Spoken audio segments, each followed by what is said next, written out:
USAA knows dynamic duos can save the day, like superheroes and sidekicks or auto and home insurance. With USAA, you can bundle your auto and home and save up to 10%. Learn more and get a quote at USAA.com/bundle. Restrictions apply. Brace the rudders! Raise the sails! Raise the sails! Captain, an unidentified ship is approaching. Over. Roger. Wait, is that an enterprise sales solution? Reach sales professionals, not professional sailors. With LinkedIn ads, you can target the right people by industry, job title, and more. We'll even give you a $100 credit on your next campaign. Get started today at linkedin.com/results. Terms and conditions apply.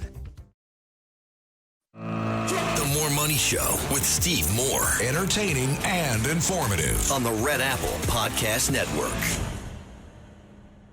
We are back, folks. This is the More Money Show, having a good time on a Saturday afternoon. I hope your Saturday is going wonderfully. I want to introduce my next guest. He's a good friend. He's one of the people I so much admire, one of America's greatest businessmen ever, Bob Nardelli. You see Bob Nardelli all the time on Fox News and Fox Business News. He and I appear sometimes jointly, and I just shut up when he's on because he knows so much more about business and economics than I do. But I just have to brag on this guy because I think most of you know this, but what a resume. I mean, my God, he was the a chief executive at General Electric, at Home Depot and Chrysler, was very involved in the turnaround for Chrysler, helped build Home Depot into the amazing company that it is today. And so, Bob, thanks for joining. Steve, thank you very much. You're always so kind, and well, you really stretched the obvious there. Thank you so much. Okay, well, you're fantastic, and so thank you for coming on. Got a lot of things I want to talk to you about today, Bob. Let's start with the news of the week, we got some good news and we got some bad news. You were a CEO. You hired a whole lot of people. How concerned are you about the situation with the labor market, given that we had, a big downward revision in the number of jobs that were created in the months of, let's see, May and June, and then a not very good report for July? It concerns me, but how worried should we be about this, and why do you think it's happening? Yeah, well, thank you, Steve. It's a great question, and obviously you and I both watched this monthly report. And to your earlier comment, there was an adjustment of 258,000 jobs in the last 2 months. So negative. Yeah. Negative. They took it down 258,000, and I've been doing this for 54 years, and I tend to look to that number with great interest. But I always ask the second question. In addition to the number we got of 73,000, which was disappointing, but from my point of view, not necessarily surprising, right? And we're kind of averaging about 85,300 jobs a month so far this year. Let's look at the tail of the tape, right? 55,000 in healthcare. Why is that? Well, you said it a minute ago in your broadcast. We're old. We're getting old, and people need healthcare. But then you go down the tail of the tape, and you only added 15,000 in retail, 5,000 leisure, 2,000 construction. But here's the number I always look at, and I know you do too, Steve. We lost 11,000 jobs. We lost 11,000 jobs in manufacturing. Now, manufacturing contributes, I think the number I saw last was about 2.3 trillion contribution to the GDP. So that is a major concern for me. And what are some of the root causes there? Well, one, if we step back and we look at the prior administration, where major corporations were being forced to settle for a 40% wage increase. And we all knew that was not sustainable, but the threats of strikes and national strikes, whether it was in automotive, freight carriers like UPS, now they're having to resize the business. They're having to resize it in a dramatic way. And, it's certainly like carriers right now. If you stayed and worked at UPS full-time driver, with those wage increases, Steve, you'd make $173,000 a year. Wow, that's a good salary. Yeah, it's a great salary. But again, I think we have to be ever vigilant. We've got about 400,000 open manufacturing jobs today.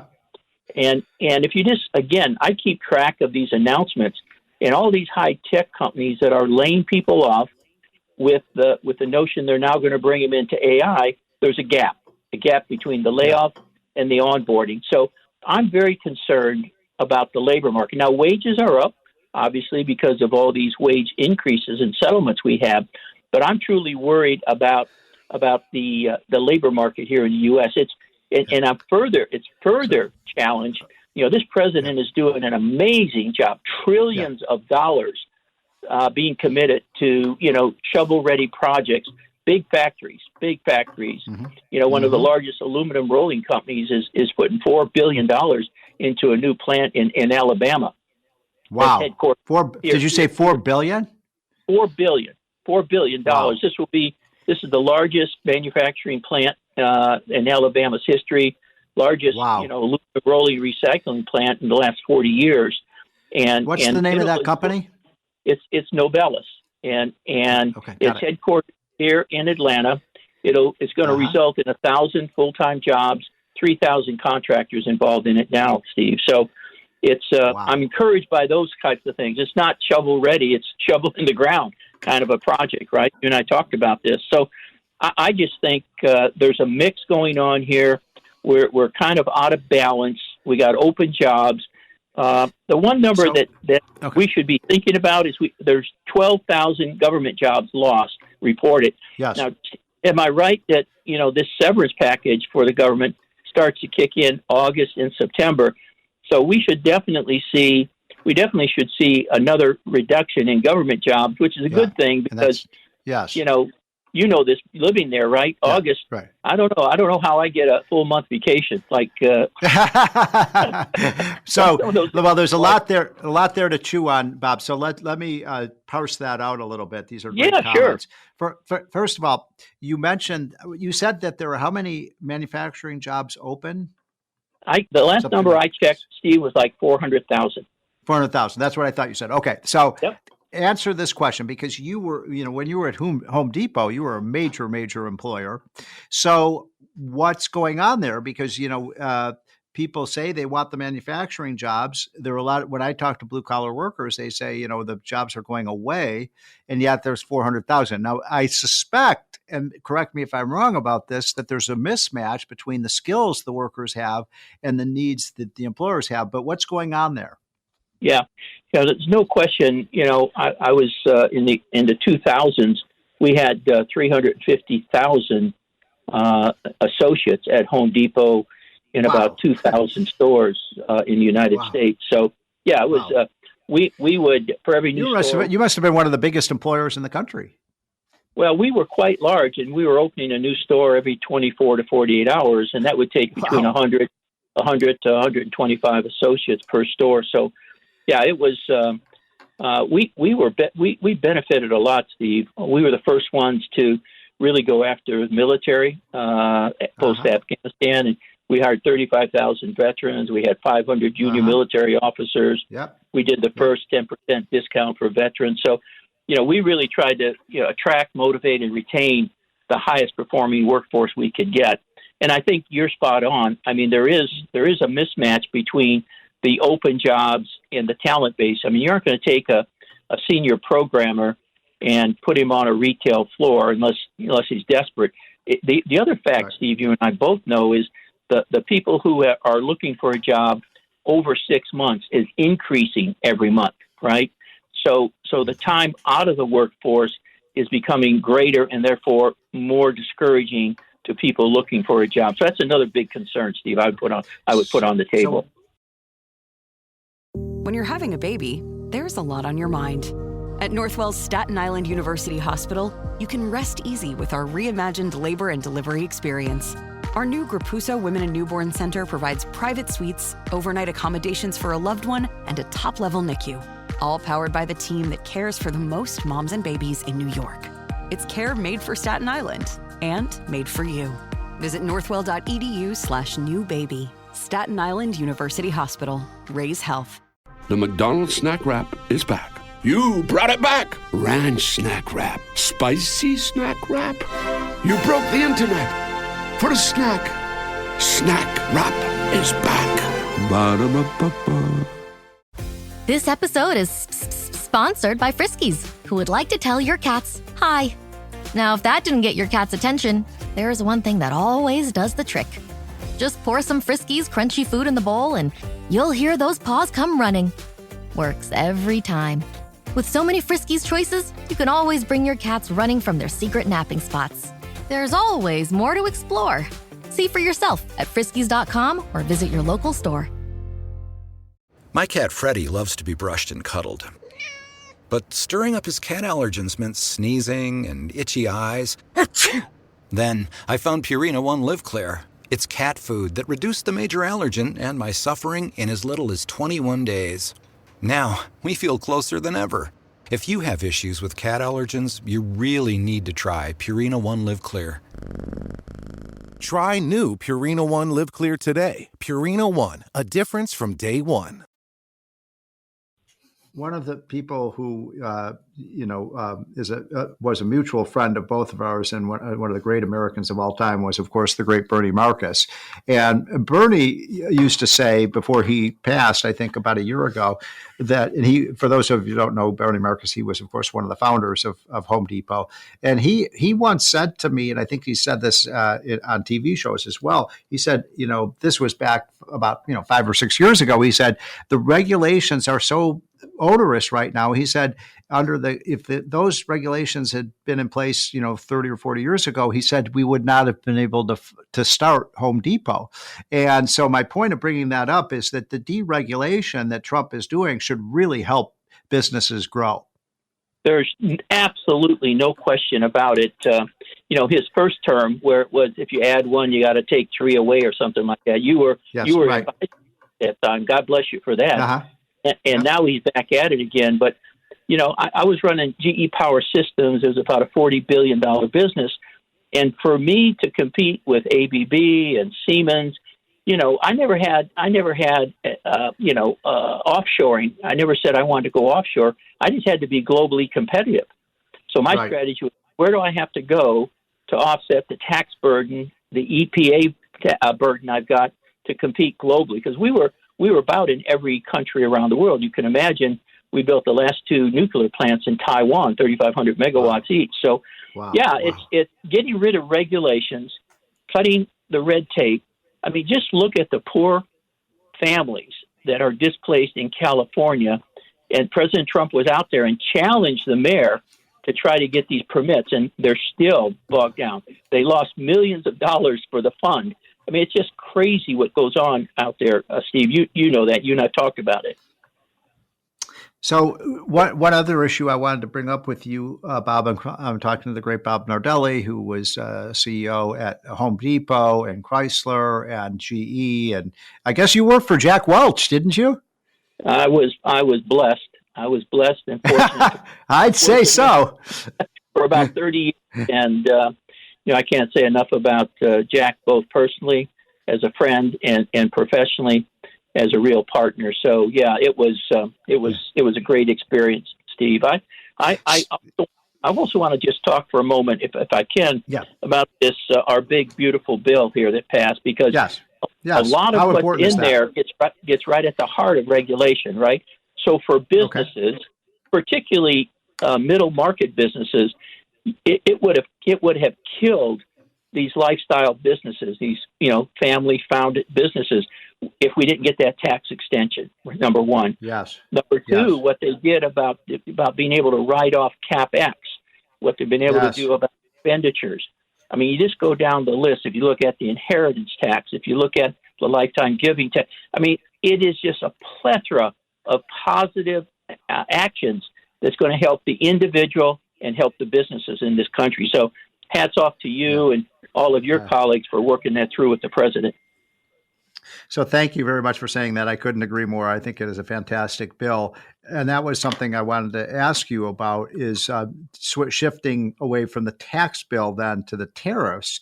You know me, Bob, I'm not a huge fan of tariffs. I'm much more of a kind of conventional free trader, although I do love the trade deals that Trump has gotten. I think most of them are fantastic. But I think as I look at this jobs report, a lot of the overestimates of jobs were in, April, May, June period. And I believe, and maybe you have a different opinion on this, that's why I want to ask you about this, that there was a lot of supply chain problems when these tariffs took place. And we talked to a lot of middle-sized manufacturers across the country, and they said, we couldn't get the parts in. We had to, slow down production. We had to lay off workers. And so I wonder what your thoughts are about the tariffs and whether you think, what is your view about those tariffs and whether they're advisable? Yeah. Well, there's no question, Steve, Liberation Day, if you remember that, and I know you do. I do. I was there and in the Rose Garden. So I know what you're talking about. Yeah. So it created the certainty of uncertainty for a lot of us. Right. Exactly. I remember it wasn't maybe a month ago, I was sitting in a board review. We're going over, 30 pages of tariff issues by country, by product. And then remember the announcement came in and, we're changing this. So throw the deck into the garbage can. 2 hours later, whoops, let's go get it again. So it has created a lot of uncertainty. But I think, look, the long game, and you said this the other day, I was watching you all the time. You said this thing is turning out better than we thought. And we're talking about a global economic reset. And if you look at the tariff money coming in, proof positive, it's having good impact on us. But yes, it did create a lot of uneasiness, a lot of uncertainty. Do we buy in advance? Do we have enough working capital to buy in advance to avoid the tariff? So there was a lot of manipulation going on. I don't mean that in a negative way, but there was a lot of push-pull going on. And I would say, the aerospace business, for example, still is suffering on supply chain, still, because, that business has gone from feast to famine, back to feast. It goes up and down, and some of the problems that they've had now, as a result of some issues, performance issues, that thing is really slowed down, and it's just causing an imbalance with some of, particularly the precious metals, right? And that's why President Trump's working so hard to make sure that we have an adequate supply for Inconel and some of the more precious materials that have to go into these jet engines and some of the structural stuff. So, Bob, we just got a minute or two left, and appreciate so much you're coming on. This is the great Bob Nardelli from Home Depot, from GE, from Chrysler, ran some of America's great companies, one of our great businessmen of all time. What is your view of the economy now? Are you bullish? Or do you think that I'm pretty bullish, notwithstanding some of the bumps in the road that we've seen. But I just think Trump is pushing almost all the right buttons. He's realigning our economy for the 21st century. But what's your view? Yeah, Steve, I'm right in that category with you. I'm absolutely there. Let's think about what we just saw this week, right? Probably the largest joint venture, $70 billion, right? Union Pacific, Norfolk Southern. Yep. That sets the bar pretty high going forward. But I'm also seeing a lot of middle market private equity, a lot of capital, a lot of deployment of capital, a lot of investment back into manufacturing. So I'm right with you, Steve. I think we had some froth out there, but if you have experience and you aren't intimidated by it, you work your way through it. If you're a first-time CEO, it could be a little unsettling, but I think it's calming down, and we start to see a path forward where we can enjoy prosperity, as you say all the time, and really get our economy back to where it was, where President Trump and you and the rest of the advisors believe we can get, Steve. So I'm with you, man. Let's keep this thing going. Well, those are the words of a very wise man, Bob Nardelli, who understands the economy just about as well as anyone. Bob, thanks so much for taking some time on a Saturday afternoon and blessing us with your words of wisdom. Folks, this is the More Money Show, and we'll be right back. The More Money Show with Steve Moore on the Red Apple Podcast Network. When you're having a baby, there's a lot on your mind. At Northwell's Staten Island University Hospital, you can rest easy with our reimagined labor and delivery experience. Our new Grapuso Women and Newborn Center provides private suites, overnight accommodations for a loved one, and a top-level NICU. All powered by the team that cares for the most moms and babies in New York. It's care made for Staten Island and made for you. Visit northwell.edu/newbaby. Staten Island University Hospital. Raise health. With Robinhood, not only can you trade individual stocks and ETFs, you can also seamlessly buy and sell crypto at low costs. Trade all in one place. Get started now on Robinhood. Trading crypto involves significant risk. Crypto trading is offered through an account with Robinhood Crypto LLC. Robinhood Crypto is licensed to engage in virtual currency business activity by the New York State Department of Financial Services. Crypto held through Robinhood Crypto is not FDIC insured or SIPC protected. Investing involves risk, including loss of principal. Securities trading is offered through an account with Robinhood Financial LLC, member SIPC, a registered broker-dealer.